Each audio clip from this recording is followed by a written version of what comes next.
Welcome back to Audible Archives. I'm Rob, your host, guiding you once more into the shadows of Ashford. Tonight we leave the city's tram lines for the countryside, but secrets don't stop at the gates of wealth. Greystone Manor waits in the mist, its dinner table hiding more than polished silver and polite smiles. This is the dinner at Greystone Manor, where every course carries danger and every shadow whispers of deception. Before we begin, don't forget to like, comment, and subscribe, because here every case draws you deeper. The train from Ashford Core rattled along the damp tracks, its wheels singing against the rails like an anxious whisper. Drake Vane sat near the window, watching the countryside blur into a haze of grays and greens.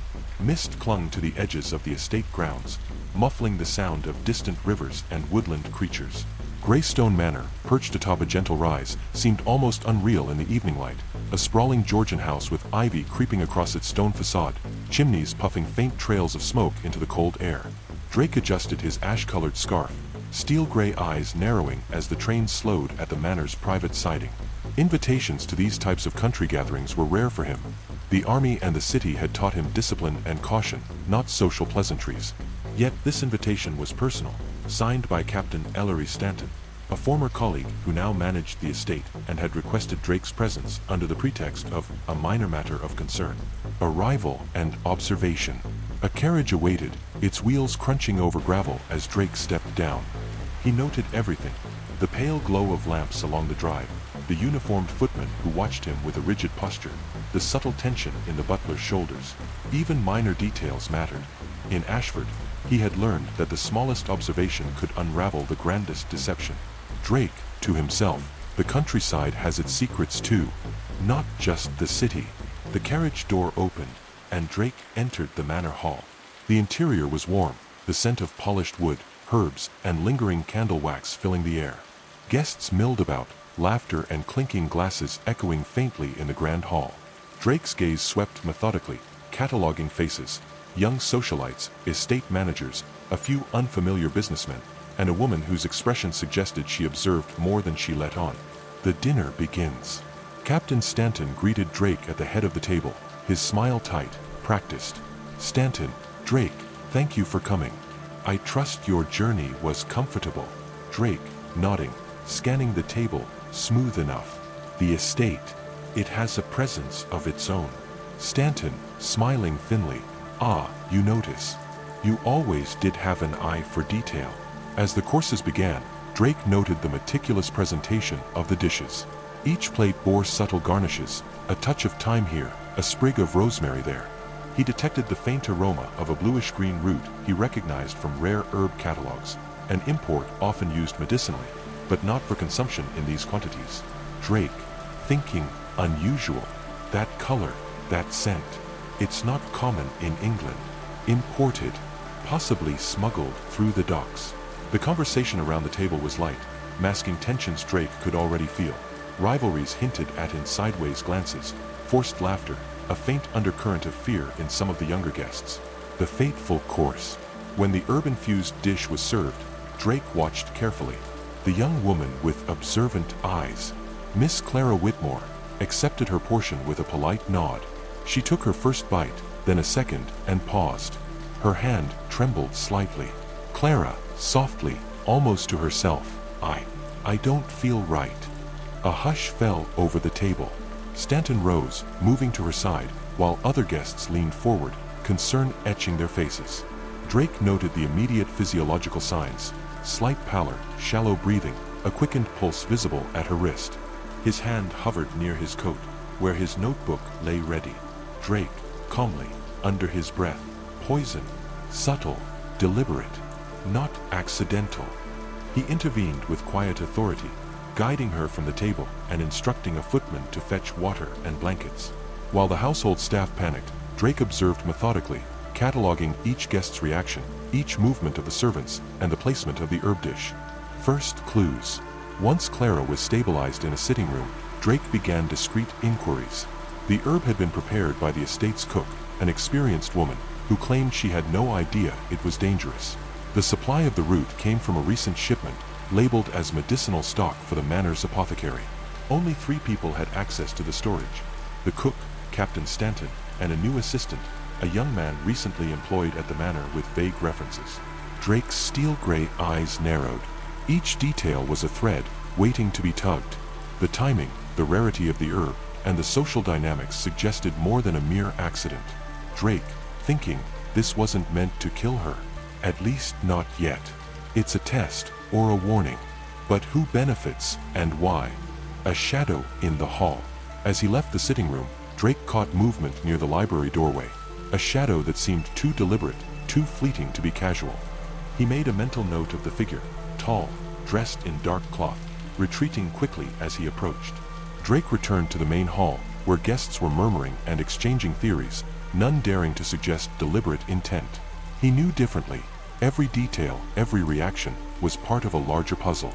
The evening ended with uneasy tension, Clara recovering under the care of the estate physician, but the question of motive and opportunity remained unsolved.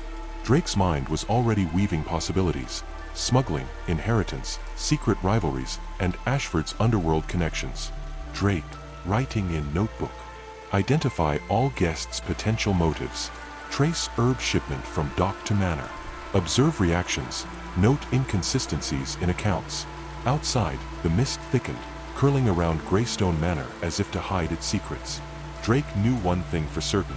In Ashford, even the countryside had its poison, and this was only the beginning. The mist over Greystone Manor lingered into the morning, clinging to hedges and creeping along the edges of gravel paths. Drake Vane, ever observant, rose early. The estate seemed peaceful at first glance.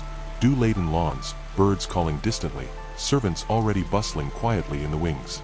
But Drake knew that appearances in Ashford, and especially in places where wealth and secrecy intertwined, were rarely truthful.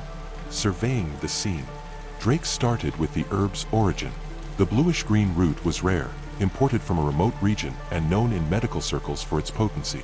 He inspected the storage room discreetly, noting that the labels on the crates had been slightly altered, erasing customs marks that could identify the supplier. Drake, muttering under breath, smuggled. Someone went through trouble to hide this. Not your ordinary estate supply. He recorded every detail in his weatherproof notebook, from crate placement to slight scuff marks on the wooden floor. Subtle signs of someone carrying small parcels under the cover of darkness. Guests under observation. Drake moved among the morning assembly of guests, keeping his interactions light while noting gestures, expressions, and subtle signs of stress. Captain Stanton, polished and polite, but his hands fidgeted when conversation turned to the herb. The assistant, Samuel Keats Young, nervous, eyes darting constantly, claimed he had no knowledge of the herb's origin beyond his orders. Lady Ethel Radcliffe, a wealthy relative with sharp eyes, whispering occasionally to Stanton. Her tone suggested disapproval, perhaps fear. Other guests, mostly silent, offering polite condolences to Clara Whitmore while hiding unease. Drake's steel-gray eyes lingered on small tells, a hand brushing against a pocket repeatedly, a cough that seemed forced, eyes avoiding direct gaze. Drake, thinking every nervous tick tells a story, and in Ashford, those stories rarely end well for liars. An informant appears. As he traced the manor grounds, Drake spotted a figure moving along the perimeter, a gardener, bent and wiry, carrying a small satchel. Drake approached cautiously. Drake. Morning. I wonder if you've noticed anything unusual about the herb deliveries. The man froze, eyes widening, then relaxed slightly upon recognizing Drake. Gardener, whispering, I've seen crates arrive late at night, sir. Not from regular suppliers. Men I don't know. Drake nodded, taking careful notes. Drake. And who handles them? Gardener. The assistant, Samuel. Always the same men, and always quiet. They call him Keats among themselves. I've never seen the actual shipment. Too many secrets, sir. A pattern emerged. The herb wasn't meant for casual use. It had been carefully distributed, controlled, and observed. Interviewing the cook. Drake next spoke to the cook, a middle-aged woman with an air of pride in her work but visible tension in her movements. Drake, tell me about the dish served to Miss Whitmore. Did anything strike you as unusual? Cook, sir, I followed instructions. The herb was new, from a recent delivery. It smelled strong, but I didn't think it dangerous. I was told it was medicinal, for a tonic, not for dinner. Drake, leaning closer. Quietly, who delivered the herb to the kitchen? Cook. Hesitating, Samuel Keats brought it. Always at night. Never spoke more than a few words. I didn't question him. The threads connected, the assistant, the imported herb, the secret deliveries. Drake's suspicions deepened. Someone had orchestrated the incident carefully, testing the poison or sending a message. A shadow observed. By midday, Drake noticed movement near the garden hedges. Samuel Keats, the young assistant, slipping small packages from a hidden bag into a hollow tree trunk. Drake approached silently, notebook ready. Drake, stepping forward, careful, Keats. Observing nature has its dangers. Samuel froze, eyes wide. He attempted to run, but Drake caught him by the arm, steady, unyielding. Drake, we need to talk. Every detail matters, and if you cooperate, it might keep you alive. Keats' face drained of color. He stammered, revealing that the herb shipment had not been intended to harm Clara, at least not yet. It was a trial, part of a broader plan by an unknown manipulator within the estate. Connecting the dots, Drake retreated to his room, piecing together the morning's findings. Rare imported herb, smuggled and mislabeled. Samuel Keats acting under orders, likely unaware of full consequences. Captain Stanton and Lady Radcliffe involved in managing or concealing the shipment. The young woman's illness was a warning or test, not a targeted murder. Drake, writing in notebook. Identify supplier of imported herb. Trace all deliveries to the manor in past month. Investigate connections between estate staff and Ashford's docks. The pieces were coming together, but the full picture remained murky. Someone was experimenting, using the manor as a controlled environment. And Ashford's underworld, Drake suspected, was involved in the illicit herb trade. A threat in the mist. As evening fell, Drake observed a figure lingering at the edge of the estate grounds. Tall, cloaked, face obscured by the mist. The posture was deliberate, watching the manor as if waiting. Drake felt the familiar pulse of danger, subtle, patient, and very close.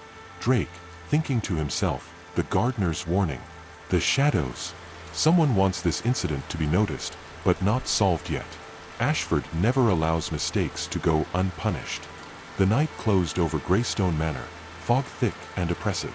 Drake's investigation had begun, but he already knew that in this game of observation and deduction, one false move could cost lives, including his own. Dawn broke over Greystone Manor, the mist slowly retreating into the distant woods. Drake Vane, seated by a wide bay window in his temporary quarters, surveyed the estate below. The morning light revealed the subtle architecture of tension. Servants whispering in hallways, Lady Radcliffe's sharp gaze following Drake's movements, and the nervous flitting of Samuel Keats, the young assistant whose actions had already begun to reveal the first threads of the plot. Tracing the shipment. Drake began by questioning Samuel in private, carefully controlling the conversation. Drake, tell me exactly how the herb arrived, Keats. Every step. No detail is too small. Samuel swallowed hard, his voice trembling. Keats, I brought the crates from the docks. Some men delivered them in the night. They were quiet, and I was told not to ask questions. Only that they were for the estate's apothecary. Drake noted, the herb's origin was deliberately obscured. He needed to connect the shipment to someone with both access and motive. Drake, thinking, docks. Shipping. Someone's exploiting Ashford's trade routes to smuggle poisons disguised as medicinal herbs. Classic cover for greed or revenge. He scribbled a quick sketch of the delivery chain, mapping every plausible route.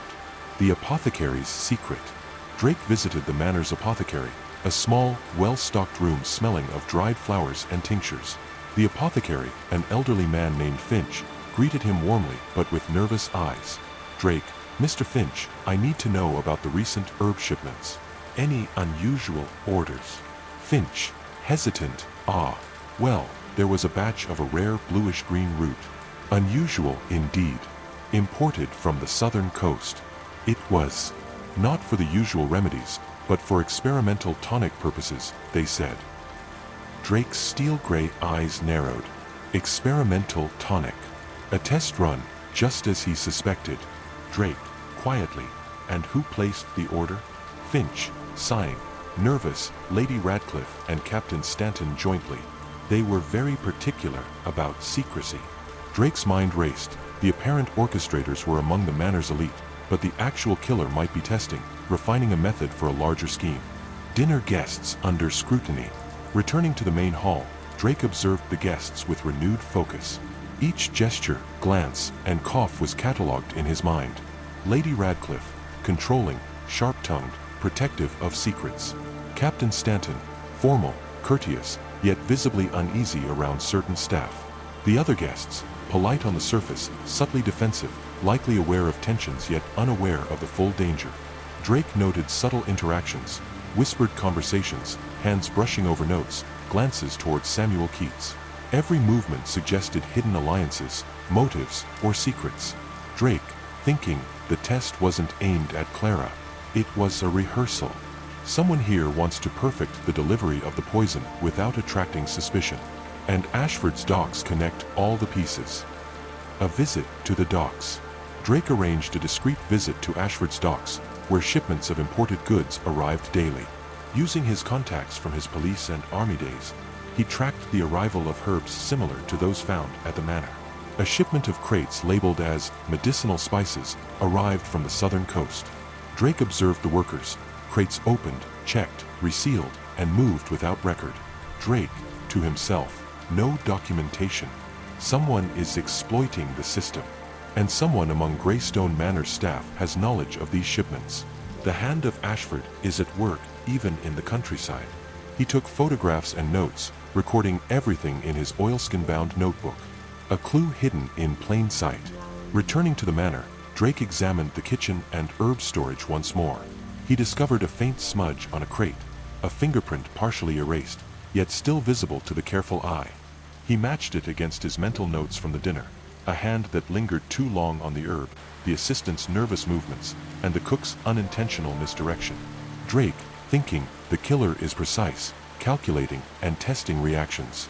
The herb was never intended to kill yet. It's a rehearsal. Someone is orchestrating this to strike when the time is right. The shadow of suspicion. As evening descended, the mist returned to Greystone Manor, curling around the estate like living fingers. Drake's steel-gray eyes scanned the halls and gardens from his vantage point. He could see Samuel Keats moving hurriedly, Lady Radcliffe's faint silhouette pacing, and Captain Stanton stepping out to the terrace to speak quietly with a visitor. A shadow slipped across the lawn, too deliberate to be a servant or guest. Drake knew the killer, or someone deeply involved, was testing him, probing his limits, and perhaps even planning the next move. Drake, writing in notebook. Identify all recent herb shipments. Track connections between docks and manor. Observe reactions to illness. Note inconsistencies. He poured himself a small measure of coal-aged whiskey, savoring its warmth. Drake, to himself, the game has begun. Ashford's shadows stretch even into the countryside. But every shadow has an edge, and I will find it. The morning sun struggled through the lingering mist over Greystone Manor. Drake Vane, seated in his quarters with a cup of steaming tea, studied his notes with methodical patience. Every detail of the previous days, the imported herb, Samuel Keats' nervousness, Lady Radcliffe's tense movements, and the shipments from Ashford's docks, formed a tangled web. He knew that the key to unraveling this puzzle lay not only in evidence but in human behavior. Ashford's wealth and power often hid greed and malice beneath layers of civility. Confronting the staff. Drake began the day by speaking individually to the key staff members. He started with Samuel Keats. Drake, I need full honesty, Keats. Every step you took with the herb, from delivery to preparation, must be explained. Keats, stammering, I handled the crates, sir, but I didn't know it would harm anyone. I was only following instructions from Lady Radcliffe and Captain Stanton. Drake noted the tremor in Keats' hands and the hesitancy in his words. He was a pawn, not the orchestrator. Next, Drake questioned the cook, who had prepared the dish for Clara Whitmore. Drake, was anything unusual about the herb or the instructions you received? Cook, it smelled strong, and I was told to grind it finely, for medicinal purposes. I didn't think it was dangerous. The pattern was becoming clearer. The poison was administered in a controlled environment, the estate serving as a testing ground. The guests' reactions. Drake observed the guests at breakfast, noting subtle signs of unease. Lady Radcliffe's sharp eyes scanned the room constantly, occasionally fixing on the servants in suspicion. Captain Stanton maintained an air of polite detachment, yet his hand trembled slightly as he poured tea. Other guests whispered quietly among themselves, their faces masks of politeness concealing uncertainty. Drake took careful mental notes. Social tension often revealed motives and concealed alliances, sometimes even more clearly than physical evidence. Drake, thinking, the manor itself is a stage.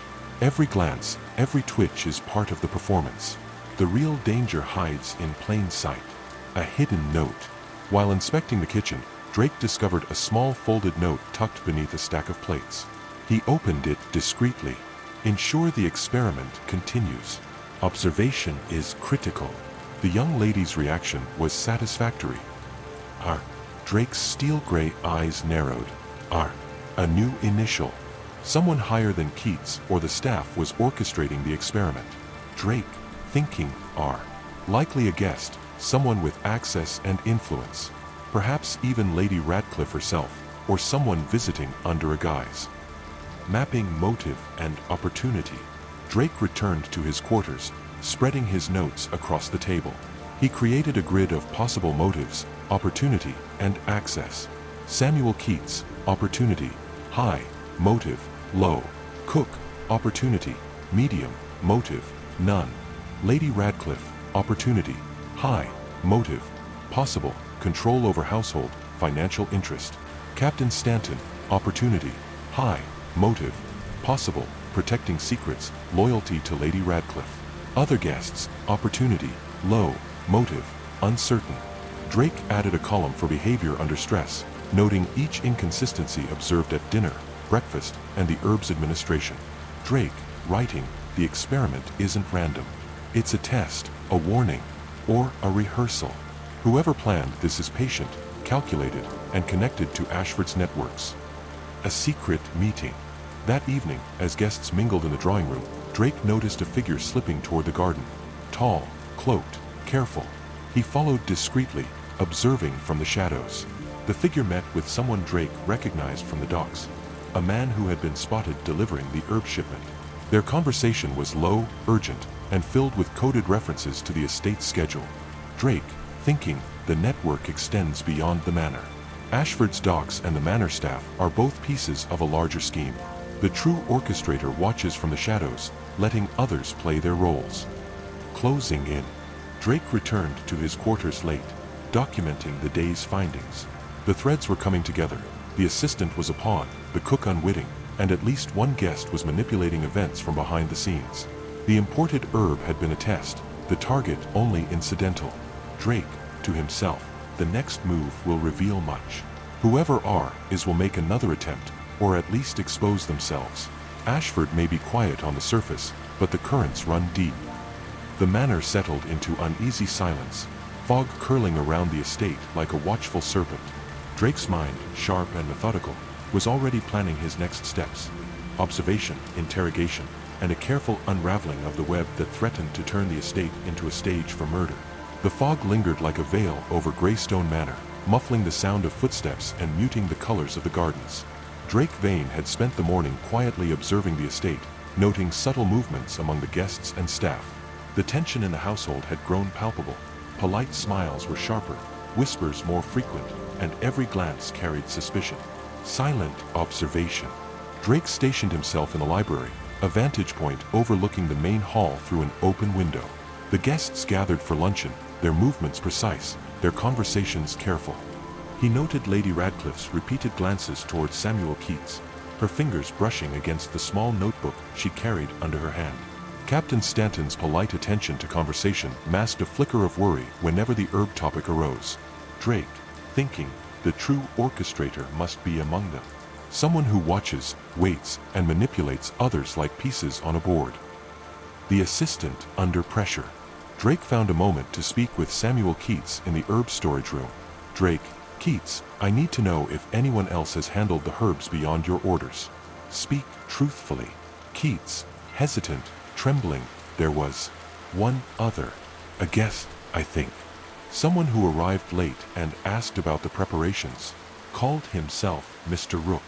Drake's eyes narrowed. This confirmed the note's signature. R. The orchestrator was not a servant, not a member of the immediate household, a guest with access, influence, and clear intent. Drake, quietly. And you have no idea what his plan was? Keats. No.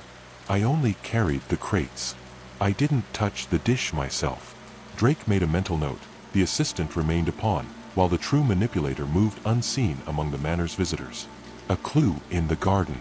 After luncheon, Drake strolled the misty gardens under the guise of casual observation.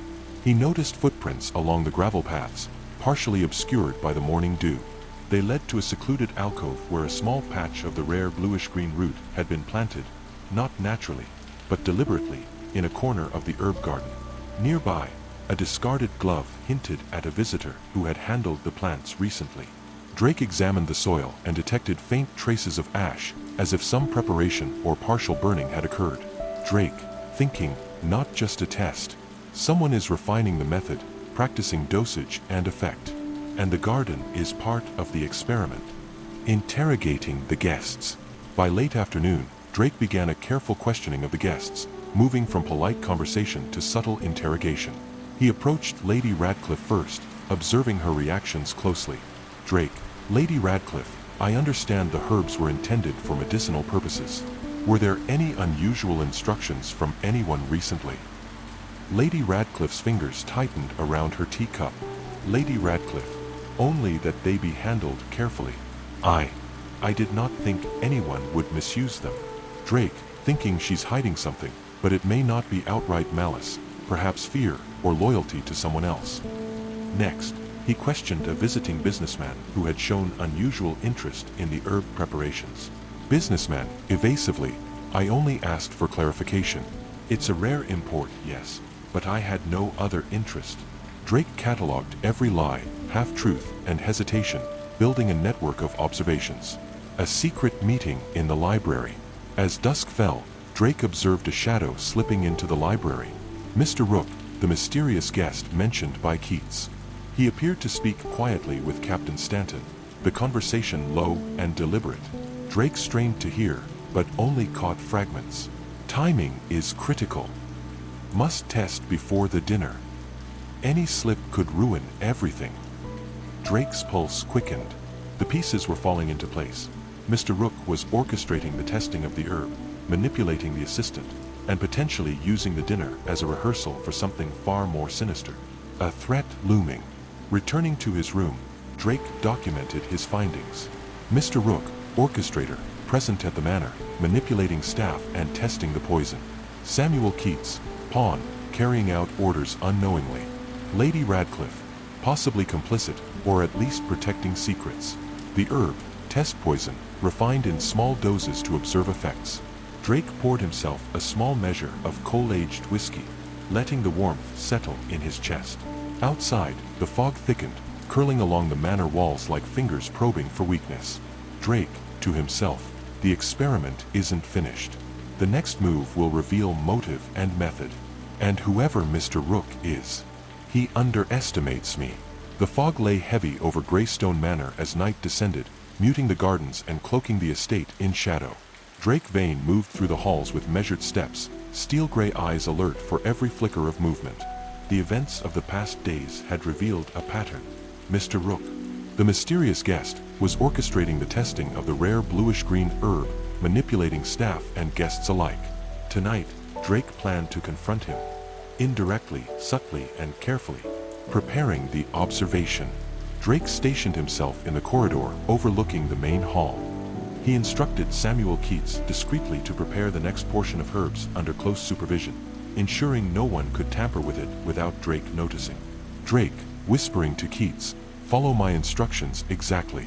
Do not touch anything outside your orders, and report anyone who approaches the herbs unexpectedly. Keats nodded, his hands trembling but obedient. Drake's eyes scanned the hall below, noting Lady Radcliffe's presence, Captain Stanton's measured movements, and other guests milling about. Drake, thinking, the orchestrator thrives on control and observation. If I limit his access and watch carefully, he will reveal himself. A subtle confrontation. As the evening progressed, Drake maneuvered closer to Mr. Rook, who lingered near the herb storage room. Using a casual question, Drake initiated a subtle confrontation without revealing his knowledge. Drake, approaching, calm, Mr. Rook, I hear you have an interest in the estate's herbal collection. Rare specimens, I understand.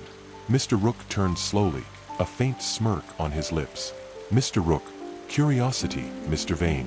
One must understand the materials they work with. Do you not agree?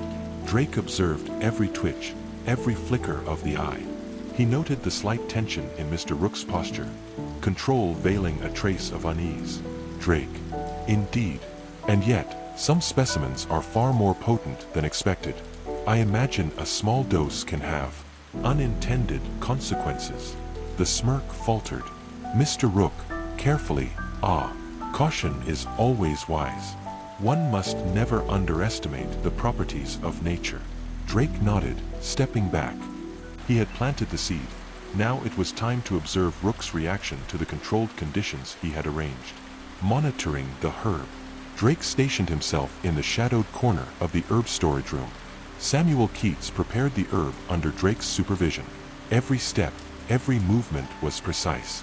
The herb, the instrument of experimentation, sat ready, and Drake's eyes never left the doorway. Minutes passed. Mr. Rook lingered near the hall, seemingly disinterested, yet subtle movements betrayed his attention. He tested the boundaries, attempting to approach the herbs without being noticed. Drake waited, silent and patient, noting the exact moment Rook's curiosity overcame his caution. Drake, thinking, patience. He will act, and the evidence will present itself. The trap is triggered. Rook reached for the herb, careful to avoid direct contact with Keats or anyone else. Drake stepped from the shadows with quiet precision. Drake, calmly, I wouldn't do that if I were you, Mr. Rook. Rook froze, a flicker of surprise crossing his face. Mr. Rook, you've been watching me. Drake, I've been observing everyone from the moment the herb arrived. You've tested it on the young lady, manipulated staff, and planned further experimentation. Now, it ends. Rook's composure wavered. Drake noted the subtle signs, clenched fists, shallow breathing, eyes darting for escape. The trap had worked. Patience and observation had revealed the orchestrator. The confession. Drake's methodical questioning began, each phrase deliberate, measured, and precise. Drake, why, Mr. Rook? Why test the herb in this manner? Mr. Rook, defeated, voice low, to perfect it, to ensure it could be used without detection. The estate, the guests, it was an experiment. No harm was intended beyond observation. Drake, yet Miss Whitmore fell ill. Do you call that harmless? Rook's gaze faltered, admitting the truth without words. Mr. Rook, it was unexpected. A trial run, nothing more. I meant to refine the method, not to kill. Drake's steel-gray eyes narrowed. The motive was clear. Scientific curiosity twisted into dangerous experimentation, enabled by secrecy and manipulation. Securing the scene, Drake contacted the estate staff and ensured the herbs were sealed, the evidence documented, and all guests informed of the danger, without causing panic.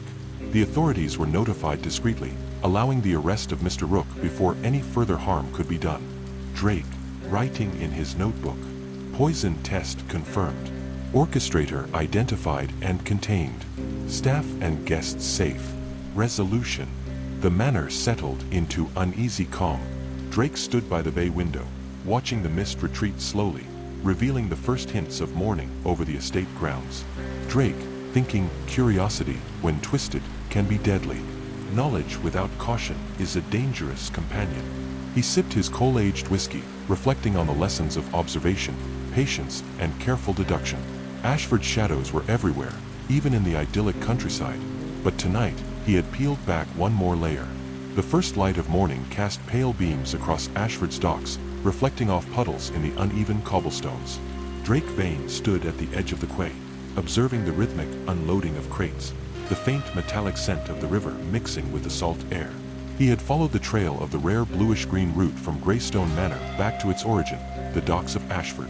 Now, he intended to uncover the chain of smuggling, tracing each step from shipment to the manor. Investigating the shipment. Drake approached a group of dockworkers unloading crates labeled as medicinal spices. Drake, calmly, morning, gentlemen. I'm looking into recent shipments of rare herbs. Any deliveries from the southern coast recently? A wiry man glanced around nervously, then muttered under his breath. Dockworker, aye. Some crates came in last week. Strange ones. No markings except custom stamps, which were scratched out. Only one overseer handled them, a man called Callahan. Drake made note of the name. Callahan was known in Ashford for overseeing imports that skirted regulations. Drake, thinking, there's the link.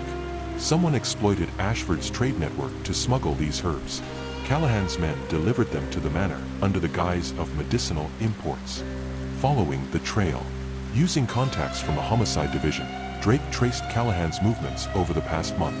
Each delivery had been carefully timed, avoiding customs inspection, and directed toward private estates, including Greystone Manor. He found the records of a few crates that had gone missing, never signed off officially, but documented internally by Callahan.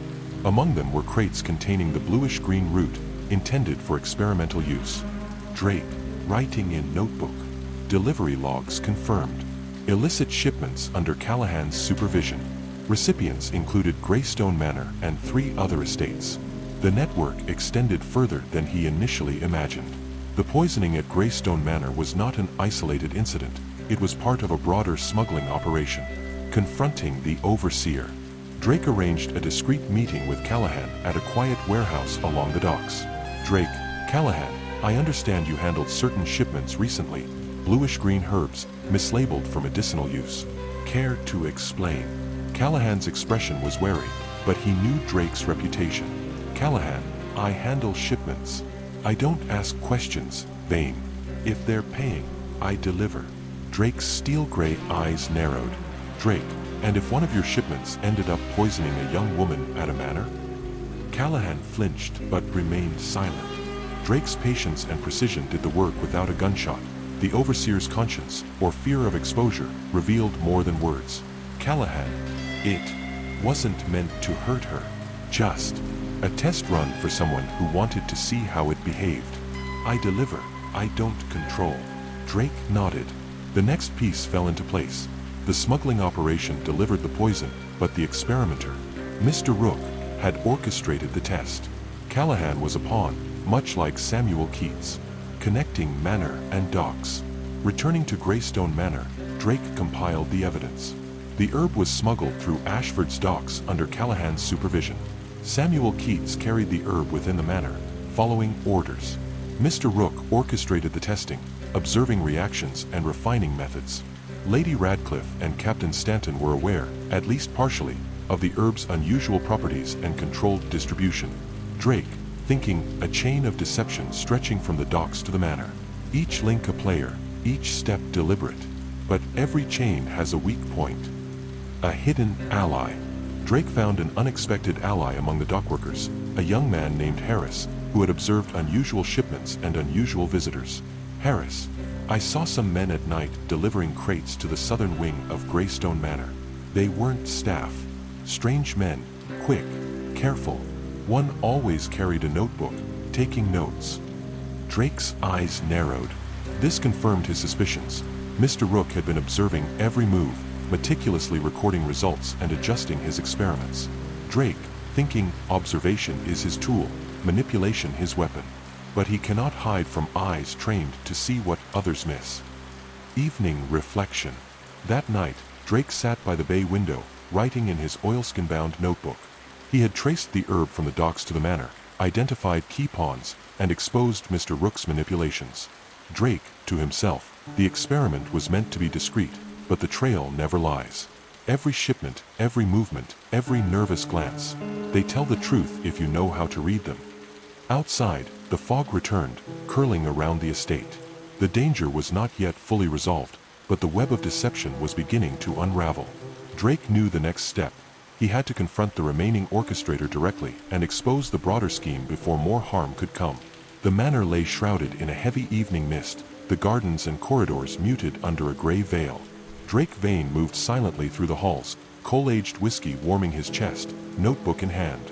Every observation, Every detail from the past days had led him to this moment. The direct confrontation with Mr. Rook, the orchestrator of the herb's deadly experiment. Setting the stage. Drake had devised a plan: gather the key guests and staff in the drawing room under the pretense of a casual evening discussion. The room's lighting was soft, candles flickering, shadows dancing along the paneled walls. Drake's steel-gray eyes surveyed each face as they took their seats. Lady Radcliffe, poised, elegant, but with a flicker of concern betraying her composure.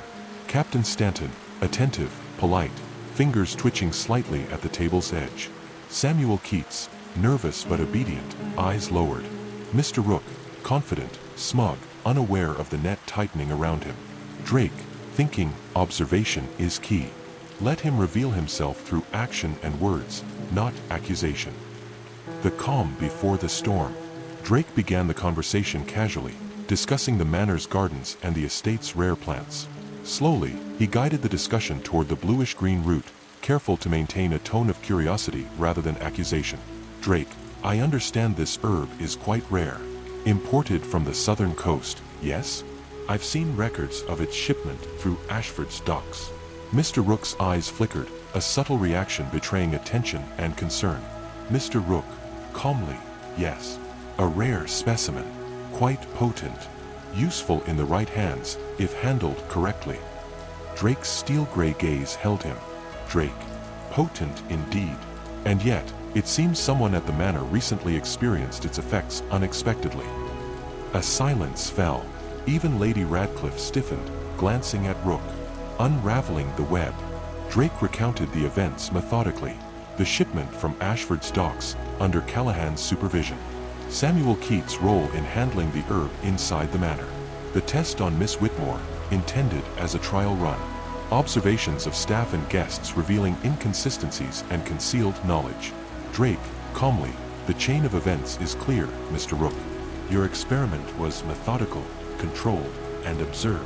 But the unintended effect on Miss Whitmore reveals the danger of curiosity unchecked by morality. Rook's composed facade wavered, fingers tightening on the arm of his chair. Mr. Rook, hissing, it was only a test. I never intended to kill. Drake, yet testing on the unsuspecting is no less dangerous. Your experiment was not theoretical. It was reality with living subjects. And every action has consequences. The final admission. Drake's approach was relentless yet measured. He allowed Rook moments to falter, to contradict himself, and to reveal truths through gestures and tone. Drake, why the secrecy, Mr. Rook? Why manipulate the staff and guests? Rook's shoulders slumped, his confidence eroding under Drake's gaze. Mr. Rook, defeated, control, precision. I needed to see if it could be delivered unnoticed. I only wanted to perfect it. Nothing else mattered. Drake's eyes narrowed. He had anticipated this confession, a mixture of arrogance and fear, the hallmark of a meticulous manipulator. Securing justice. Drake signaled discreetly to Captain Stanton and Samuel Keats to maintain the room's security. He then contacted local authorities and arranged for Mr. Rook's containment. Drake, quietly to himself, observation, patience, and careful deduction, the tools that expose those who hide behind shadows. The authorities arrived, taking Mr. Rook into custody. The guests, now fully aware of the danger they had unknowingly faced, reacted with relief and anxiety. Lady Radcliffe remained composed but visibly shaken, while Keats exhaled, his shoulders relaxing. Aftermath in the manor. Drake returned to the herb storage room, inspecting the plants one last time. The bluish-green root was now secure, evidence documented, and no further shipments expected. Drake, thinking, curiosity, ambition, and secrecy can create a deadly combination. But careful observation turns shadows into clarity. He walked through the manor's corridors, noting the lingering tension but also a sense of restored order. The immediate danger was over, yet the memory of how easily deception and experimentation could cross into harm would remain. The morning fog had lifted, leaving Ashford docks slick with dew and the faint tang of salt in the air. Drake Vane stood on the quay, his notebook open, reviewing his notes from the past week. The events at Greystone Manor had revealed the immediate threat, but the threads of smuggling and experimentation hinted at something broader. The bluish-green herb, imported from the southern coast and refined into a potential poison, had reached more than one estate. Drake knew he had to map the network before another experiment could claim a life. Back to the docks. Drake began by revisiting Callahan, the overseer of shipments. Drake, Callahan, I need a complete list of deliveries you handled over the past 2 months. Include destinations, times, and any special instructions. Callahan's expression was wary, but under Drake's unwavering gaze, he provided the records. Callahan, there were a few other estates, mostly wealthy patrons interested in rare herbs. 1 or 2 requested specific instructions, but I didn't ask questions. I just delivered. Drake noted the patterns, late-night deliveries, altered labels, and recipients with both curiosity and means. The network extended far beyond Greystone Manor, the estates at risk. Using the delivery records, Drake identified 3 other estates that had received similar shipments. Ashwood Hall, a large countryside estate with an extensive herb garden and a reputation for exotic collections. Harrogate House, known for experimental botanicals and private research by a reclusive scholar. Fenwick Manor, wealthy, influential family with connections to Ashford's trade networks. Drake, thinking each estate had the means to experiment and the motive to indulge curiosity. The poison's distribution wasn't accidental. It was deliberate, controlled, and secretive. He planned visits to each location, determined to trace the herb, identify the responsible parties, and prevent any further harm. Ashwood Hall. Drake's first stop was Ashwood Hall. The estate was sprawling, with greenhouses and meticulously tended gardens. He met with the head gardener, an older man named Morley. Drake, have you received any rare herbs recently, particularly from the southern coast? Morley, yes. Some unusual shipments. My master had them delivered for study. He is obsessed with rare botanicals. But I've noticed small changes. Some staff handle the plants only under orders from a visitor. Drake's instincts sharpened. Someone else, likely linked to the smuggling network, had influence within the estate. Observation and subtle interrogation would be needed. Harrogate House. At Harrogate, Drake encountered a reclusive scholar named Dr. Linton, who eagerly discussed the herb but seemed nervous about revealing too much. Drake, these imported herbs. Have you noticed any unusual effects or instructions? Dr. Linton, only experimental. Minor doses, carefully measured. But yes, there have been surprises. Unintended effects on assistants. Drake noted the similarities to Greystone Manor, controlled experiments, testing the herb, and unknowing pawns. The pattern was clear. Drake, thinking, the same methodology, the same manipulations. Whoever is behind this wants to refine the poison under controlled observation, using these estates as laboratories. Fenwick Manor. Fenwick Manor was heavily guarded. Drake approached with caution, using contacts to gain access. There, he found subtle signs of experimentation. Small quantities of the herb stored in locked cabinets, notes detailing effects on plants and minor ailments among staff.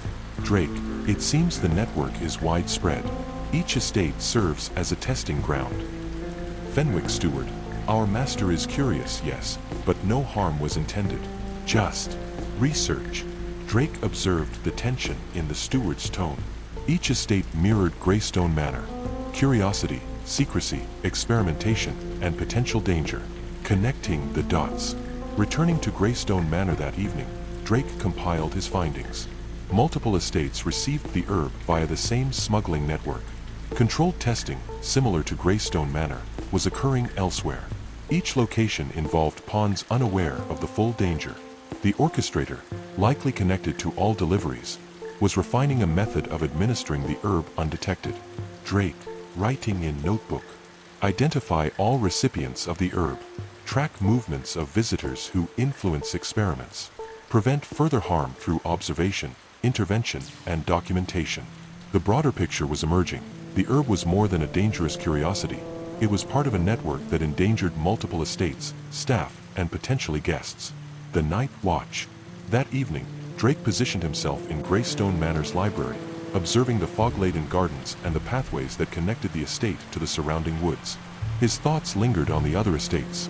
networks of curiosity, secrecy, and control.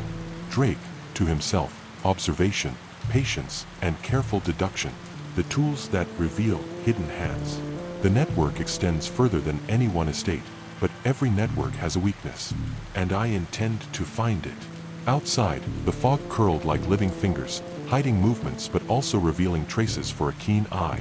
Drake's investigation was no longer just about Greystone Manor. It was about uncovering the full web and stopping the orchestrator before another experiment could claim a life. The morning fog had lifted from Ashford's countryside, revealing the winding roads between estates. Drake Vane rode quietly in a carriage, notebook in hand, tracing the path between Greystone Manor, Ashwood Hall, Harrogate House, and Fenwick Manor. Each estate had received the rare bluish-green herb, and each had been subtly manipulated in the orchestrator's deadly experiment. Drake's goal was clear: follow the orchestrator's movements, prevent further testing, and expose the network that had allowed the herb to reach multiple estates. Observation at Ashwood Hall. Drake arrived at Ashwood Hall in the early afternoon. The estate was bustling with gardeners and servants, but a quiet tension lingered. Drake noted a young assistant nervously checking the rare herb stored in a glass greenhouse. He approached under the guise of interest. Drake, a rare plant indeed. Imported from the southern coast, yes. The assistant nodded. Assistant, yes, sir. But we were told to handle it only under orders from our master's visitor, a gentleman named Mr. Rook. Drake's pulse quickened. Mr. Rook's reach extended here as well.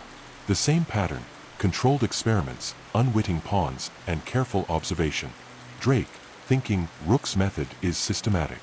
He refines, tests, observes. Each estate is a controlled laboratory for his experiments. The hidden laboratory.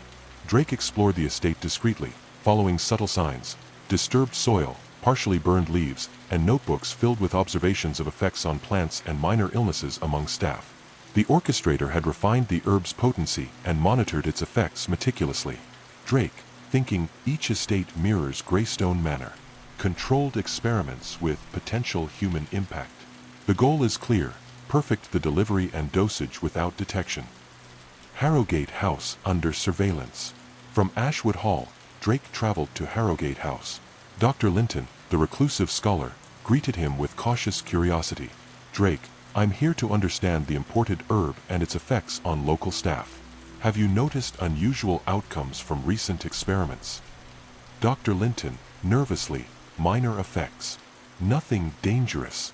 But yes, there have been reactions we didn't anticipate. The visitor overseeing these experiments. Mr. Rook, yes, he insists on meticulous observation. Drake noted the similarity with Greystone Manor. Rook had extended his influence, using curiosity and controlled testing as a tool.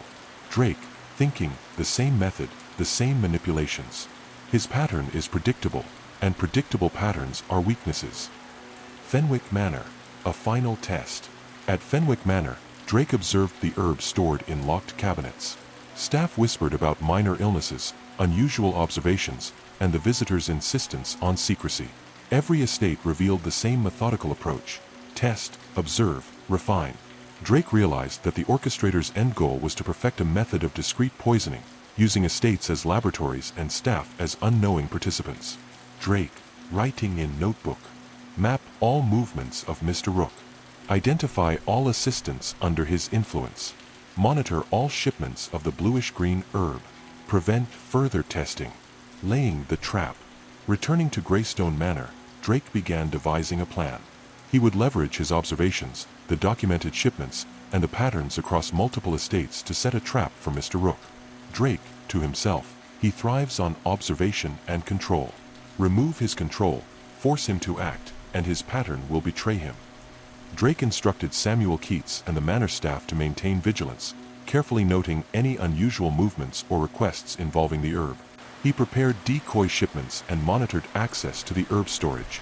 The calm before confrontation. As night fell, the fog returned, curling around the estate and concealing movements. Drake's mind, sharpened by observation and methodical deduction, focused on one objective: intercept the orchestrator before another experiment could cause harm. Drake, thinking every move has been anticipated, every pattern studied. He will act, and when he does, the net will close. Ashford's shadows may run deep, but they cannot hide from watchful eyes. The fog lay thick over Greystone Manor as night fell, curling along the gardens and corridors like a living presence. Drake Vane moved silently through the halls, coal-aged whiskey warming his chest, notebook in hand. Every observation, every movement across the estates, and every shipment traced had led to this moment, forcing the orchestrator, Mr. Rook, into action and revealing the full scope of his dangerous experimentation. Setting the bait. Drake prepared a decoy, a fresh batch of the bluish-green herb, carefully documented and placed in the manor's secure greenhouse.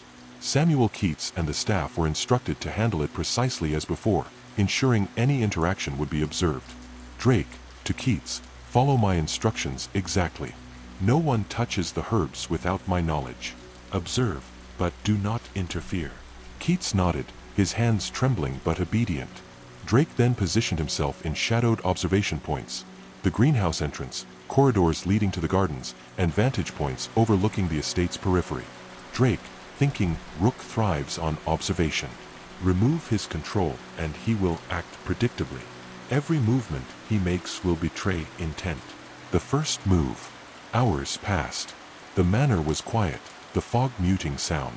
Then, Drake noticed a faint silhouette approaching the greenhouse. Deliberate, measured. Mr. Rook. Drake observed every step. Rook checking the locks, glancing toward windows, and finally entering the greenhouse. He reached for the herb, unaware of Drake's multiple lines of sight. Drake, thinking, patience. Let him reveal everything. Confrontation. Drake stepped from the shadows. Drake, calmly. I wouldn't do that if I were you, Mr. Rook. Rook froze, eyes darting for escape. Mr. Rook, you've been watching me. Drake, observing, learning. Your pattern was predictable. You manipulate, test, and refine, but leave enough evidence for a careful observer. Rook's composure faltered. Drake, explain. Why the experiments across multiple estates? Rook's shoulders slumped. Mr. Rook, defeated to perfect it, to understand how it worked without detection. Each estate, a controlled trial. No harm intended beyond observation. The web revealed. Drake methodically recounted the evidence. Smuggled shipments via Ashford docks, handled by Callahan. Experiments at Greystone Manor, Ashwood Hall, Harrogate House, and Fenwick Manor. Staff pawns unwittingly administering the herb. Observations, records, and notes kept meticulously by Rook. Drake, calmly, your pattern was clear. Controlled experimentation, careful observation, manipulation of pawns. But your reach extended too far. The network you created endangered lives. Rook's gaze fell. He realized the net had closed. Securing the evidence. Drake contacted local authorities discreetly. Mr. Rook was taken into custody, and all remaining shipments of the herb were secured. The estate's staff and residents were informed, with careful attention to avoid panic. Drake, to himself, observation, patience, deduction. These are the tools that reveal hidden hands. And tonight, they have done their work. Reflection. Standing in the greenhouse, Drake surveyed the secured herb and the mist curling outside. The immediate threat was neutralized, but the broader lessons remained. Human curiosity, ambition, and secrecy can create deadly consequences, and careful observation is the only safeguard. Drake, thinking knowledge without caution is dangerous. Curiosity, when twisted, can become lethal. And every network, no matter how elaborate, has weaknesses that patience and attention reveal. The dawn broke slowly over Ashford, pale sunlight cutting through the lingering mist like a promise of clarity. Greystone Manor was quiet, the previous night's tension replaced by a cautious calm. Drake Vane stood by the bay window, notebook in hand, surveying the estate and reflecting on the case that had stretched across multiple estates, testing his patience, observation, and deductive skills.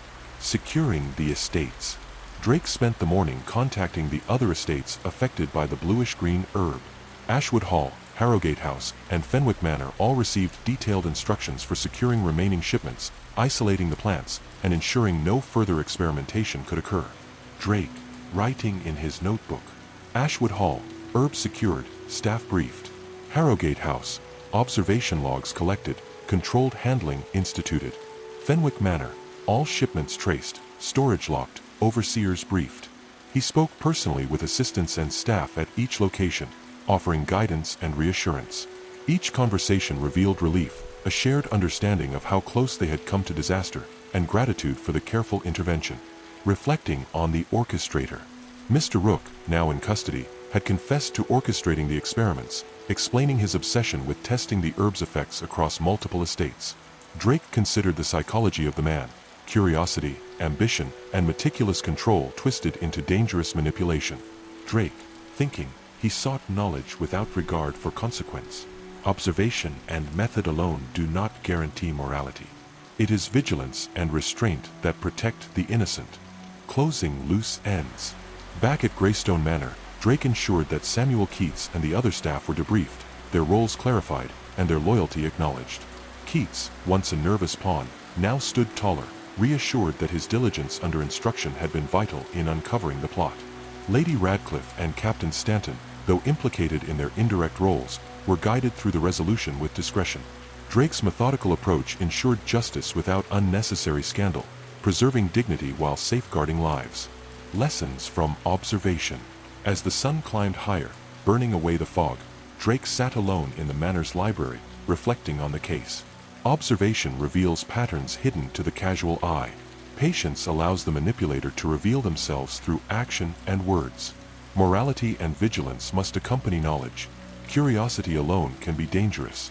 Networks of secrecy and experimentation can stretch wide, but careful deduction can trace every link. He made a final note in his oilskin-bound notebook, documenting the network, the key players, and the methods employed, ensuring that Ashford's authorities could prevent any recurrence. A quiet departure. With the case resolved, Drake prepared to leave Greystone Manor. The estate had returned to calm, the fog lifted, and a sense of order restored. Yet, Ashford, with all its hidden currents and shadows, remained a city of subtle dangers and silent intrigue. Drake, thinking as he walked toward the tramlines, curiosity and secrecy may hide in shadows, but truth is always revealed to the patient observer. The city whispers its secrets, and sometimes, if you listen carefully, it calls you to uncover them. As the tram bell echoed in the distance, Drake Vane stepped forward, ready for the next challenge, carrying with him the lessons of observation, patience, and moral vigilance that had ensured justice in the case of the Herb of Death. You've just heard The Dinner at Greystone Manor, written by Raul for Audible Archives. I'm Rob, your host.